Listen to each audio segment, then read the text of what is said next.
Vincent et Sarah, nous avions une maison à la montagne située au-dessus du village. On a décidé de vendre pour des raisons professionnelles et je dois admettre que l'efficacité de M. Belmont et de l'agence a été tout à fait remarquable. La raison initiale est toute simple. Moi, Vincent et ma compagne Sarah, on a décidé de vendre notre maison après 3 ans, donc maison qui était située dans le secteur de la montagne. Nous avons décidé de la vendre puisqu'au bout de 3 ans, pour des raisons professionnelles, nous allons quitter le département et l'idée c'était de faire quelque chose dans ce type de contexte. Si en plus s'occuper de la maison, en plus du déménagement, de changer de territoire, c'est quand même plutôt pas mal de pouvoir confier ça à un professionnel. Eh bien, c'est là où la boucle est bouclée puisque nous l'avions déjà acheté à vos côtés. Puisque nous l'avons acheté donc avec vous il y a 3 ans, ça s'était extrêmement bien passé, donc je peux ouvertement dire que ça se passe bien dans un sens comme dans un autre. L'idée c'est la tranquillité d'esprit, quelque chose qui est géré de A à Z, de manière honnête, et comme on avait déjà la chance de vous connaître, puisque nous avions acheté cette même maison avec vous, on savait que c'était entre de bonnes mains, et avoir l'esprit tranquille pour précisément faire autre chose et prévoir les projets futurs. Alors les échanges se sont très bien passés.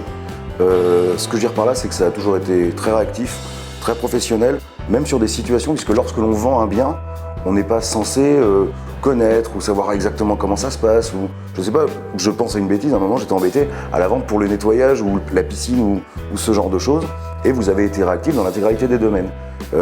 Donc l'agence a toujours été réactive, aussi bien sur la vente que sur les prestations à fournir et sur les différentes étapes. Le fait de fonctionner par WhatsApp, le fait d'être disponible, ça a été quelque chose de plutôt rassurant pour nous, parce que précisément si vous êtes professionnel du domaine, c'est parce que nous on ne l'est pas.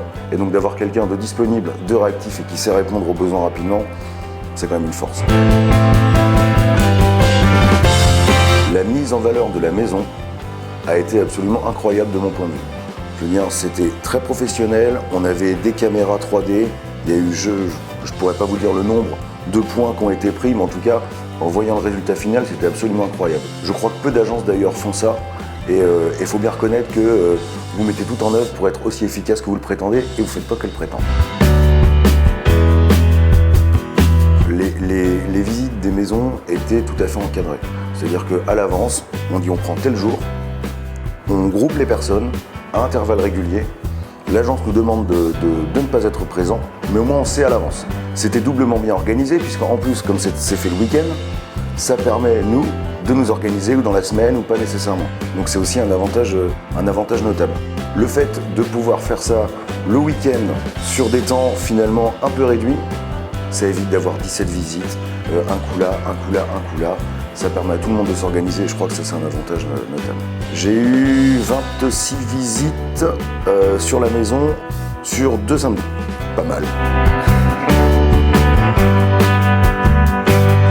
De la même manière, c'est-à-dire que les personnes sur les 26, je crois qu'on en avait gardé 8 ou 6, il me semble 8. Donc les contre-visites, en revanche, l'idée c'est de pouvoir mettre en relation donc les potentiels futurs acquéreurs avec le propriétaire actuel. Donc pour cette deuxième visite, nous étions présents. Et donc l'idée c'était aussi de pouvoir faire le tour si les potentiels acquéreurs avaient des questions. Et après une première visite, c'est intéressant de part et d'autre puisque une maison, ça reste quelque chose de matériel, mais c'est aussi un bien dans lequel on y met un peu de cœur parfois. Et de pouvoir voir qui est le propriétaire, ça peut donner une idée, mais voir aussi qui est le futur acquéreur pour le propriétaire actuel, il y a quelque chose d'intéressant qui peut se nouer. Et bien sur les 8 contre-visites, nous en avons reçu 5, il me semble, d'offres fermes, entre guillemets. Et c'est là où le fait de pouvoir rentrer en relation avec finalement le futur acquéreur peut orienter aussi son choix. Puisqu'effectivement il y a quelque chose de financier, on va aller sur quelqu'un qui je sais pas comment dire, qu'elle est insolide, où on a des garanties, ou voilà. Mais il y a aussi la personne, dans un premier temps. C'est-à-dire la confiance, la relation, le ressenti qu'on peut avoir dans les échanges. Et pour être tout à fait sincère, il y en a qu'on a très bien senti, et d'autres un peu moins. Et donc d'où l'importance de mettre en relation les personnes qui vendent et ceux qui achètent. Pour faire simple, il y a eu un coup de cœur du propriétaire actuel, en vrai, qui a effectivement surenchéri un peu sur l'offre initiale. Et au-delà d'avoir surenchéri, donc lui c'était un coup de cœur. La chose amusante, c'est que c'est aussi la personne en qui il y avait le plus d'affinité, en tout cas. Pour être honnête, je ne m'attendais pas nécessairement à ce qu'il y ait une surenchère.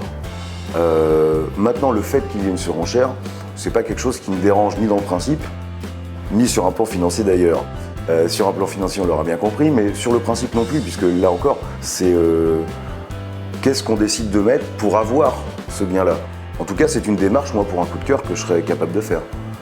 Surenchérir sur un bien parce que je le veux, c'est pas quelque chose qui me dérange dans l'absolu. Nous avons vendu la maison plus chère. Le déroulé du compromis, je l'ai ressenti à l'image des échanges que nous avons eus, des différentes étapes. Pour être tout à fait honnête, c'était organisé, c'était convivial, c'était professionnel. Le notaire se déplace chez vous, on signe tout, on ouvre une bouteille de vin et on fait ça. Ce que je veux dire par là, c'est qu'il n'y a pas d'histoire de rancœur. On parlait tout à l'heure de dire j'ai mis plus cher, je mets tant d'argent sur la table, il y a un notaire qui est là, moi je suis l'agent. Très bien. Mais toutes les parties peuvent être là. Dès l'instant où c'est fait de manière carrée, professionnelle et tout est clair, il est possible d'ouvrir une bouteille de vin.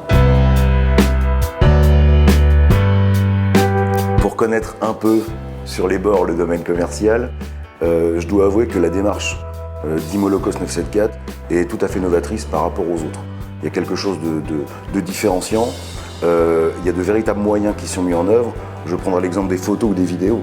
Je veux dire clairement, vous regardez d'autres agences, c'est mauvais. Il ne faut pas passer par 10 000 chemins, c'est mauvais.